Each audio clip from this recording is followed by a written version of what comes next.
Tax sir. Tamil Nadu 200 కట్టింది, హైదరాబాద్ 500.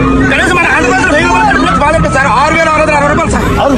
6,660 రూపాయలు sir. 500 రూపాయలు తెలంగాణ 6,000. తెలంగాణ 500 సార్. తమిళనాడు 200 కట్టించుకుంటారు సార్. చాలా బాధ అనిపిస్తుంది. మన అలా ఇది మట్టి చాలా చూడచ్చు.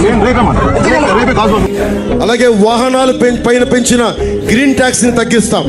గత ప్రభుత్వం దారుణంగా పెంచిన గ్రీన్ ట్యాక్స్ ను 3,000 రూపాయల వరకు ప్రభుత్వం తగ్గించినట్లు మంత్రి పార్థసారథి తెలిపారు. ట్యాక్స్ ని గత ప్రభుత్వం దాదాపు 20,000 వరకు కూడా పెంచేసింది. గతంలో ట్రాన్స్పోర్ట్ వాళ్ళందరూ కూడా తీవ్ర ఇబ్బందులు, ఆర్థిక ఇబ్బందులు కూడా గురయ్యారు. మరి దాన్ని సవరిస్తూ గత విధానంలో 20,000 వరకు ఉన్న పన్నును ఇప్పుడు 1,500 నుంచి 3,000 వరకు తగ్గించడం జరిగింది. ఈ నిర్ణయం ద్వారా 9,56,429 మందికి లబ్ధి చేకూరుతుందని చెప్పేసి మనం చేస్తాం. R&B శాఖ చేసిన ఈ ప్రతిపాదనని మరి మంత్రి మండలి ఆమోదించడం జరిగిందని